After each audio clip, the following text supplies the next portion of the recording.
11장. 하루는 예수께서 한 곳에서 기도하고 계셨다. 예수께서 기도를 마치자 제자들 가운데 한 사람이 말했다.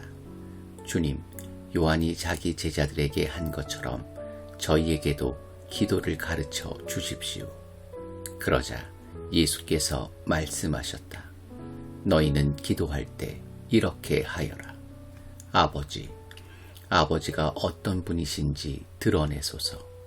세상을 바로잡아 주소서.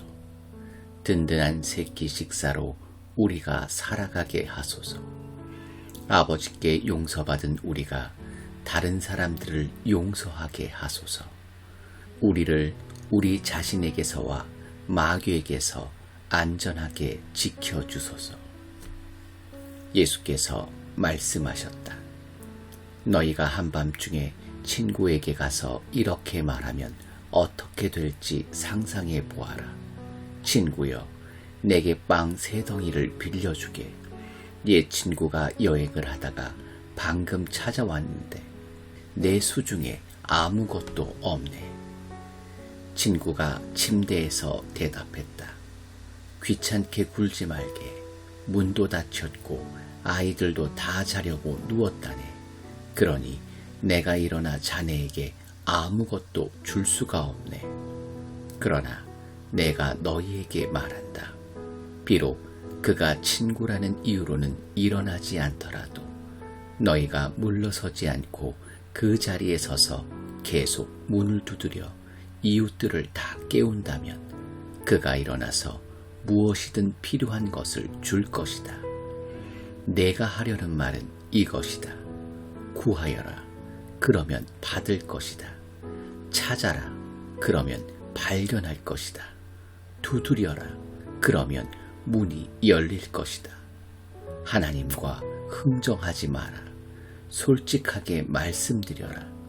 필요한 것을 구하여라. 우리는 쫓고 쫓기는 게임이나 숨바꼭질을 하고 있는 것이 아니다.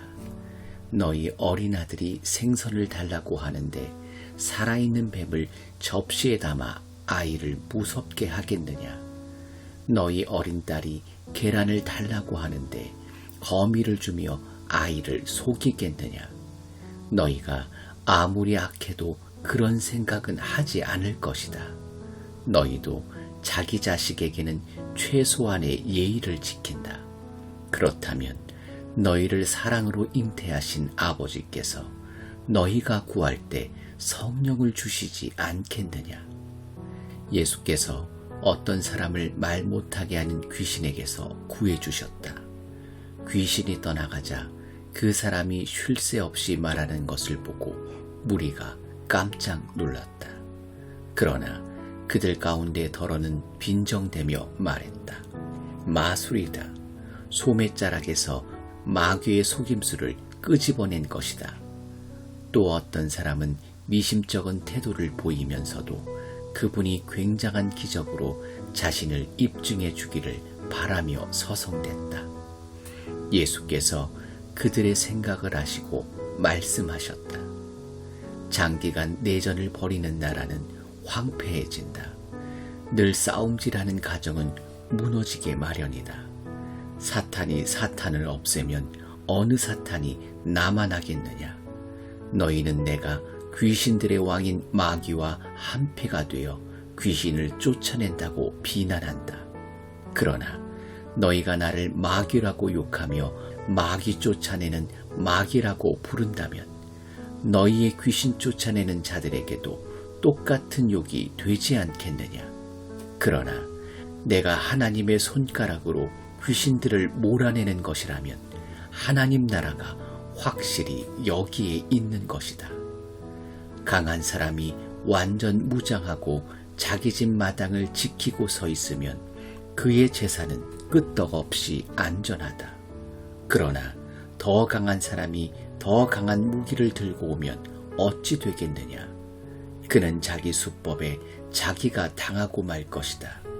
그가 그토록 믿었던 무기고는 탈취당하고 귀한 재물은 약탈당한다. 이것은 전쟁이며 중립지대는 없다.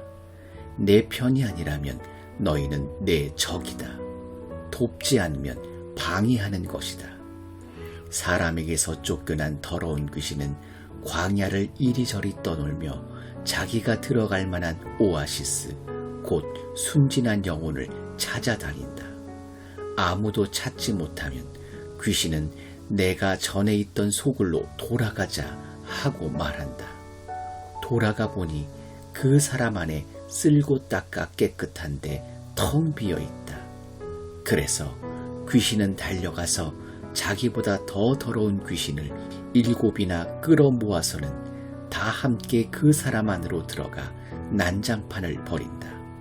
결국 그 사람의 상태는 깨끗함을 받지 않았던 처음보다 훨씬 나빠진다. 예수께서 이 말씀을 하고 있는데 웅성거리는 무리 가운데서 어떤 여자가 목소리 높여 말했다.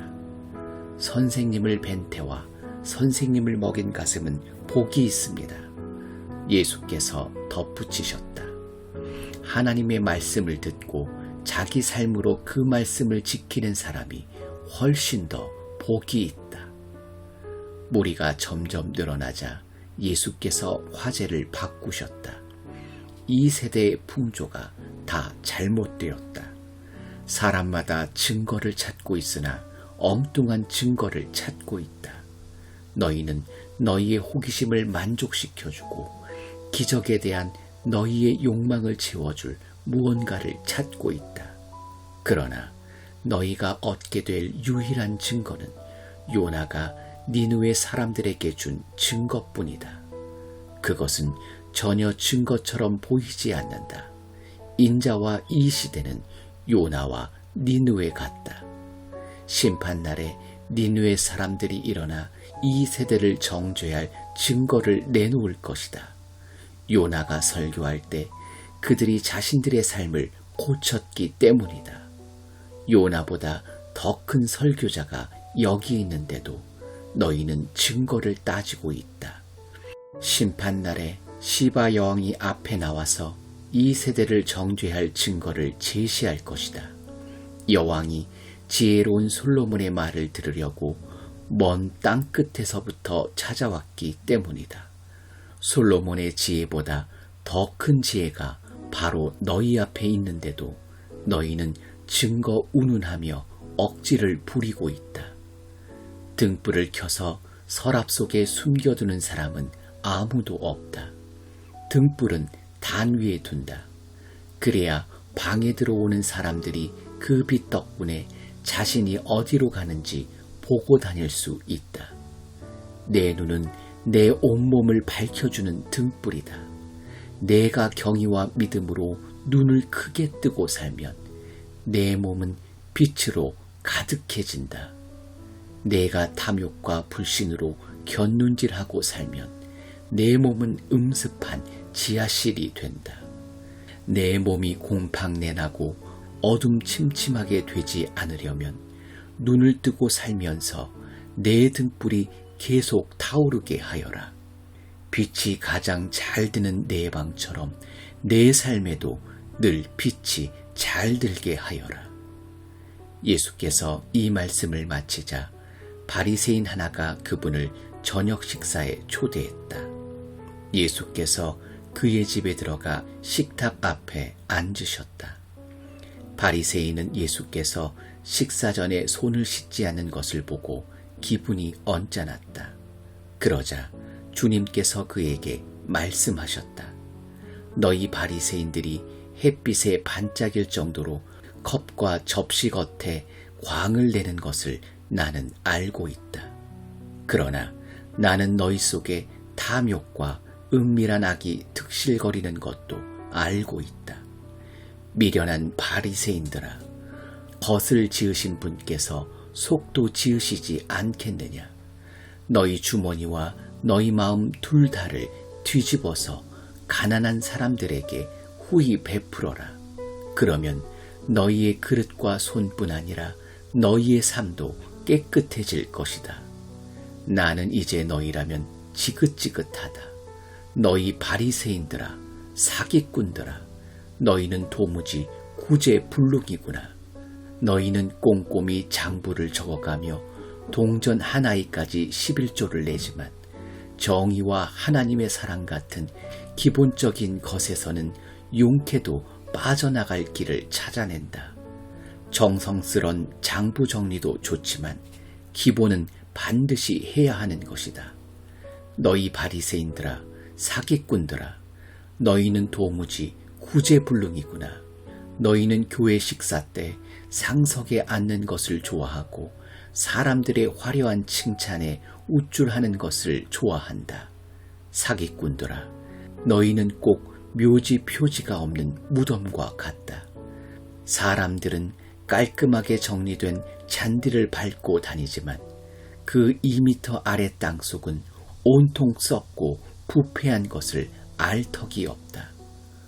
종교학자들 가운데 한 사람이 말했다. 선생님, 그렇게 말하면 우리에게까지 모욕이 된다는 것을 아는지요? 예수께서 말씀하셨다. 그렇다. 이보다 더 노골적으로 말할 수 있다. 너희 종교학자들아, 너희는 도무지 구제불능이구나.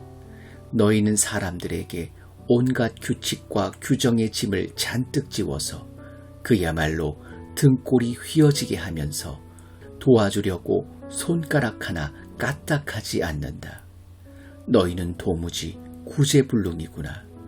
너희는 너희 조상들이 죽인 예언자들을 위해 무덤을 쌓는다. 그러나 너희가 쌓는 무덤은 살해당한 예언자들을 기념하는 것이 아니라 오히려 살인자인 너희 조상들을 기념하는 것이다. 그래서 하나님의 지혜도 말하기를 내가 그들에게 예언자와 사도들을 보내겠지만 그들이 이들을 죽이고 쫓아낼 것이다 라고 한 것이다. 이것은 아벨의 피에서부터 제단과 성소 사이에서 죽임당한 사가랴의 피까지 땅이 시작된 이래로 지금까지 흘린 모든 의로운 피가 다 너희 책임이라는 뜻이다. 그렇다. 그것이 이 세대의 계산서에 올라 있으니 이 세대가 갚아야 할 것이다. 너희 종교학자들아, 너희는 도무지 구제불능이구나. 너희는 지식의 열쇠를 가지고 있지만 문을 열지 않고 오히려 잠가버렸다. 너희 자신도 들어가려 하지 않고 다른 사람도 들어가지 못하게 한다. 예수께서 식탁을 떠나시자마자 종교학자와 바리새인들이 격분했다. 그들은 어떻게 그분의 입에서 나오는 말로 그분을 함정에 빠뜨릴까 모의하며 그분이 하신 말씀을 하나하나 따져보았다.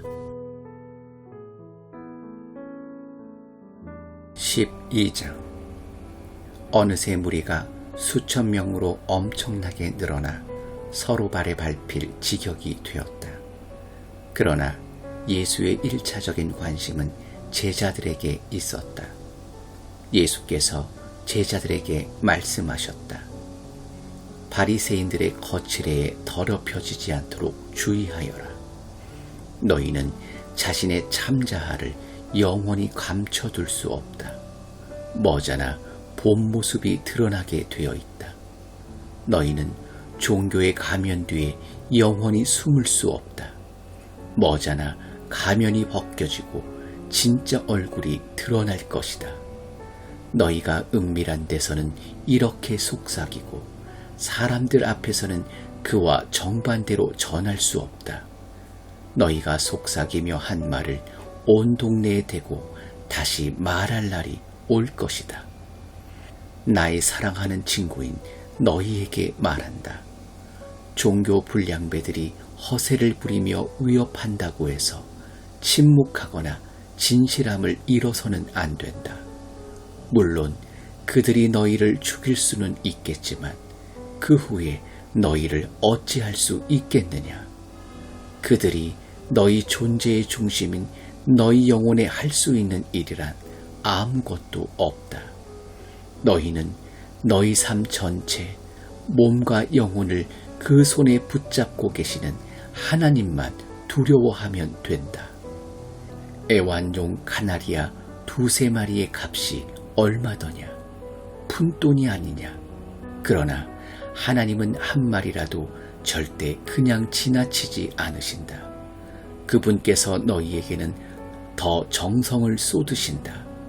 세세한 것까지 일일이 돌보시고 심지어 너희의 머리카락까지 다 세신다. 그러니 괴롭히는 자들의 이런저런 말에 겁먹지 마라. 너희는 카나리아 수백만 마리보다 더 귀하다. 너희는 사람들 앞에서 내 편을 들어라. 그러면 인자도 하나님의 모든 천사들 앞에서 너희 편을 들 것이다. 그러나 너희가 나를 모른 척 한다면 내가 하나님의 천사들 앞에서 너희를 변호해 줄 것 같으냐? 너희가 오해나 무지로 인해 인자를 비방하면 그것은 그냥 넘어갈 수 있다. 그러나 성령을 겨냥해 고의로 하나님을 공격하면 그것은 그냥 넘어갈 수 없다. 사람들이 너희를 회당이나 즉결재판소의 재판관 앞으로 끌고 가더라도 너희는 자신을 변호할 일로 무엇을 어떻게 말해야 할지 걱정하지 마라. 꼭 맞는 말이 떠오를 것이다. 때가 되면 성령께서 꼭 맞는 말을 너희에게 주실 것이다. 무리 가운데 누군가 말했다. 선생님, 제 형에게 명하여 집안의 유산을 제게 공평하게 떼어주라고 말씀해 주십시오. 예수께서 대답하셨다. 이 사람아, 어떻게 내 일이 너희의 재판관이나 중재자가 되는 것이겠느냐? 예수께서 사람들에게 말씀하셨다. 조심하여라. 털끝만한 탐심에도 빠져들지 않도록 너희 자신을 지켜라. 너희의 소유가 많더라도 그 소유가 너희의 삶을 규정해 주지 않는다. 그 후에 예수께서 그들에게 이런 이야기를 들려주셨다. 어느 부자의 농사가 풍년이 들었다. 그가 혼잣말로 말했다. 어쩌지 이 수확물을 두기에 내 창고가 좁구나. 그러다가 이렇게 말했다. 이렇게 하자. 창고를 헐고 더 크게 짓자. 그리고 내 곡식과 재산을 다 모아들이고 내 자신에게 이렇게 말해야겠다. 잘했다. 너는 크게 성공했으니 이제 은퇴해도 좋다. 평안히 내 인생을 즐겨라. 바로 그때 하나님께서 나타나 말씀하셨다. 어리석은 사람아, 오늘 밤 너는 죽는다. 그러면 창고에 가득한 내 재산은 누구 것이 되겠느냐? 너희의 창고를 하나님이 아니라 너희의 자아로 채우면 바로 이렇게 된다. 예수께서 같은 주제로 제자들에게 더 말씀하셨다. 너희는 식사 때 식탁에 무엇이 오르고 옷장에 있는 옷들이 유행에 맞는지 따위로 안달하며 설치지 마라. 너희 내면의 삶은 뱃속에 넣은 음식이 전부가 아니며 너희의 겉모습도 몸에 걸치는 옷이 전부가 아니다. 까마귀를 보아라. 얽매일 것 없이 자유롭고 업무에 속박되지 않으며 하나님이 돌보시니 염려가 없다. 너희는 그 까마귀보다 훨씬 더 중요하다. 거울 앞에서 설친다고 해서 키가 1cm라도 커진 사람이 있더냐? 그래봐야 소용없는 일인데 왜 야단법석을 떠느냐? 들판에 나가 들꽃을 보아라. 들꽃은 외모 때문에 안달복달하는 법이 없지만 너희는 여태 그런 색깔이나 디자인을 본 적이 있느냐? 이 나라의 남녀 베스트 드레서 10명이라도 그 꽃 옆에 서면 초라해 보인다. 아무도 보아주지 않는 들꽃에도 그토록 정성을 들이시는데 하물며 하나님께서 너희를 돌보시고 자랑스러워 하시며 너희를 위해 최선을 다하시지 않겠느냐? 나는 지금 너희로 여유를 갖게 하려는 것이며 손에 넣는데 온통 정신을 빼앗기지 않게 해서 베푸시는 하나님께 반응하도록 하려는 것이다. 하나님과 그분의 일하시는 방식을 모르는 사람은 그런 일로 안달하지만 너희는 하나님을 알고 그분의 일하시는 방식도 안다. 너희는 하나님이 실체가 되시고 하나님이 주도하시며 하나님이 공급하시는 삶에 흠뻑 젖어 살아라. 너희 매일의 삶에 필요한 것을 하나님께서 모두 채워주실 것이다. 뭔가 놓칠까봐 걱정하지 마라. 너희는 내가 가장 사랑하는 친구다. 아버지께서 너희에게 그 나라를 주시기 원하신다. 후하게 베풀어라. 가난한 사람들에게 베풀어라.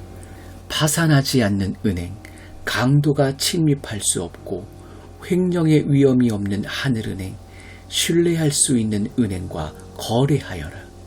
너희는 너희 보물이 있는 곳에 가장 있고 싶어 할 텐데 결국 그렇게 될 것이다. 그것이 당연하지 않겠느냐. 늘 옷을 입고 있고 불을 밝혀두어라. 너희는 주인이 신혼여행에서 돌아오기를 기다리며 주인이 도착해 문을 두드리면 열어주기 위해 깨어서 준비하고 있는 종들처럼 되어라. 주인이 왔을 때 깨어서 일하고 있는 종들이 복되다. 주인이 앞치마를 두르고 그들을 식탁에 앉게 해서 식사를 대접하며 그들과 결혼잔치를 함께 할 것이다. 주인이 밤 몇 시에 오든 상관없이 깨어있는 그들은 복되다. 집주인이 어느 밤에 도둑이 드는지 알았더라면 문도 잠그지 않은 채 밤늦도록 집을 비우지 않았을 것이다. 그러니 너희는 흐트러지거나 긴장을 늦추지 마라. 너희가 예상하지 못한 때에 인자가 올 것이다. 베드로가 말했다. 주님, 이 이야기는 우리에게 하시는 것입니까? 아니면 모든 사람에게 하시는 것입니까? 주님께서 말씀하셨다. 너희에게 묻겠다. 주인이 자기 일꾼들을 맡겨서 그 일꾼들을 제때에 잘 먹이게 할 만큼 사리가 밝고 믿을 만한 관리인이 누구냐? 주인이 나타날 때 자기 본분을 다하고 있는 사람은 복된 사람이다.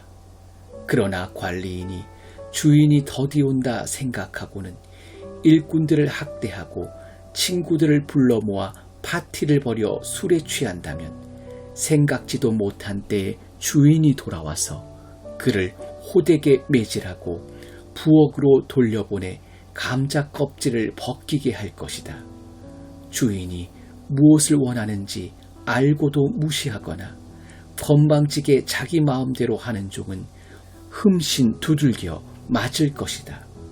그러나 알지 못해서 일을 제대로 못한 종은 회초리 몇 대로 그칠 것이다.